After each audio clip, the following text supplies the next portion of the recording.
দিবেন, এদেরকে হাউজে কাউসারে পানি দিবেন না। কোন মানুষগুলোকে হাউজে কাউসারে পানি দিবেন না ধমক দিয়ে তাড়ায় দিবেন, কোন গুনাহের কারণে, কোন অপরাধের কারণে, সেটা জানার দরকার আছে না নাই? জানবো এবং মরণ পর্যন্ত সেই গুনাহ আর কোনোদিন করব না। যেই আমল করলে হাউজে কাউসারে পানি পাওয়া যায়, নবীর সুপারিশ পেয়ে জান্নাতে যাওয়া যায়, সেই আমল আমরা করবো ইনশাআল্লাহ। রাজি আছি তো ইনশাআল্লাহ? বসেন ভাই, বসেন। আপনি দাঁড়াইলেন কে?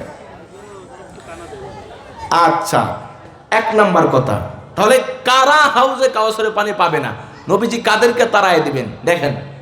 সহিহ বুখারীর 6212 নম্বর হাদিস, সহিহ মুসলিমের 2290 নম্বর হাদিস। নবী বলেন, এই হাসরের ময়দানে আমি আমার উম্মতদেরকে হাউজে কাউসারের পানি পান করাতে থাকবো। আমার উম্মতের দলেরা সিরিয়ালে সিরিয়ালে আমার কাছে আসতে থাকবে আর আমি এদেরকে পানি পান করাতে থাকবো। নবী বলেন, লা ইয়ারিদান্না আলাইয়া আকওয়াম, এমন সময় আমার উম্মতের একটা দল আমার কাছে আসবে হাউজে কাউসারে পানি পান করার জন্য।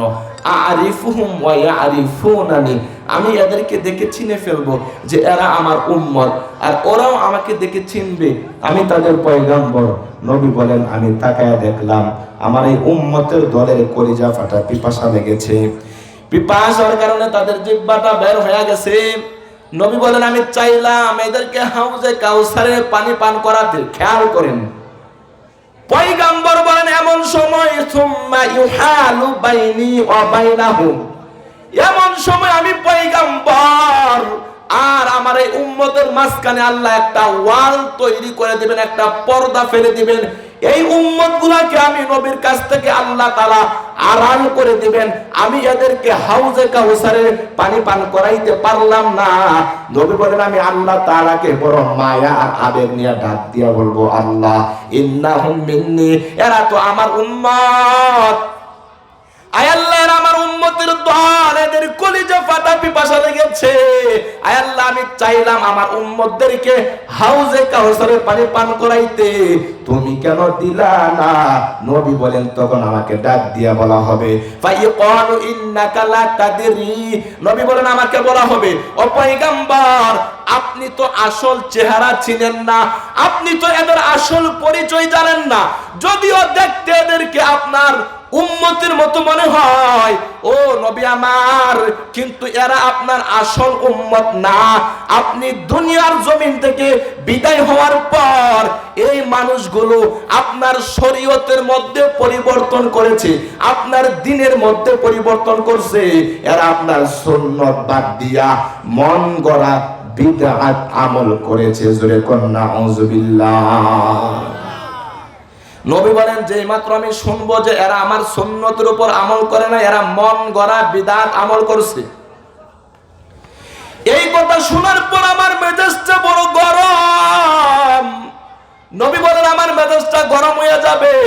আমি এদেরকে ধমক দিয়া বলবো, ফাআকুলু সুহকান সুহকান লিমান গায়্যারা বাদি, নবী বলেন আমি ধমক দিয়া বলবো, ধ্বংস হয়ে যাও, ধ্বংস হয়ে যাও, যারা আমার শরীয়ত পরিবর্তন করছো, যারা আমি নবীর সুন্নাত মানো নাই, যারা মন গড়া ভণ্ডামি বিদআত আমল করছো, যাও যাও যাও, আজকে তোমাদের কপালে এক ফোঁটা হাউজে কাউসারের পানিও জুটবে না। জোরে কন্না আউযুবিল্লাহ।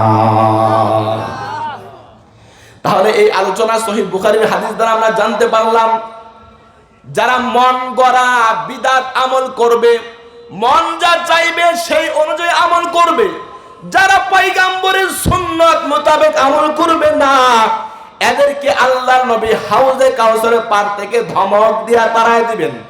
তাহলে কারা হাউজে কাউসারের পানি পাবে?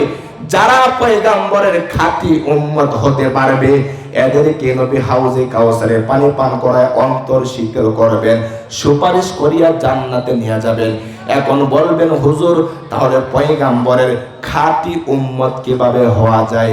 আমি বলবো, যে মানে সুন্নত সে নবীর উম্মত। কথা বলেন ঠিক কিনা? যে মানে সুন্নত সে নবীর উম্মত।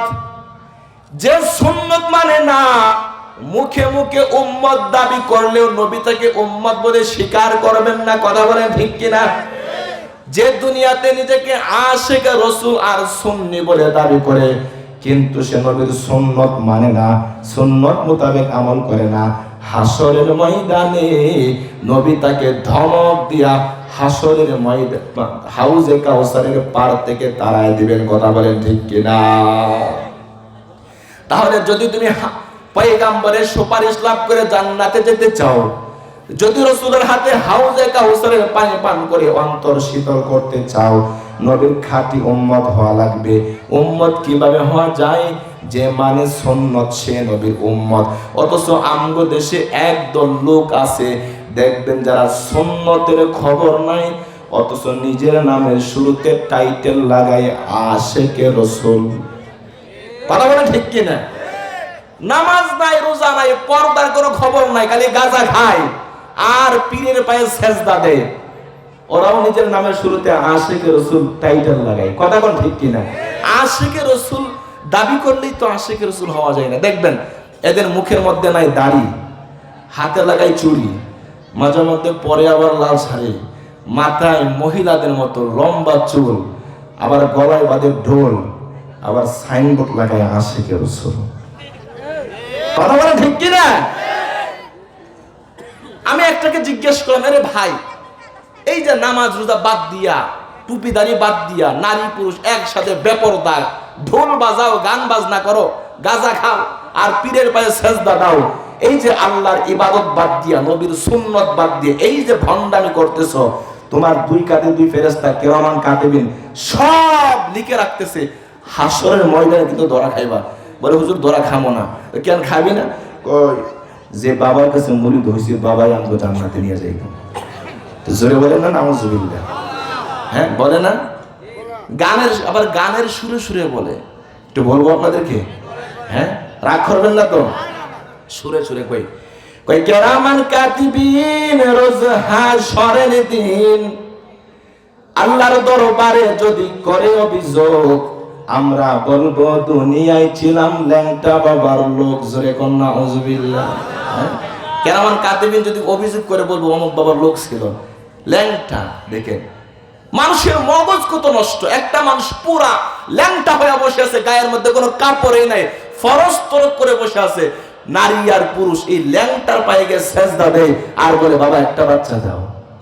নাউজুবিল্লাহ বলবেন না? হ্যাঁ আবার বলবো তো ল্যাংটা হইলে কি মাল আছে ভিতরে, মাল কি ছিল না ছিল সব তো সব দেখাই রাখছে। কথা বলে ঠিক কিনা? এখন আর ভিতরে কিছু নাই, আছে শুধু পায়খানা। কথা বলে ঠিক কিনা মুসলমান? বাংলাদেশে কত পীর দেখেন। এই আপনারা উল্টা মনে করবেন না, আমি পীরের বিরোধিতা করতেছি না, আমি নিজেও একজন হক্কানি পীরের মুরিদ।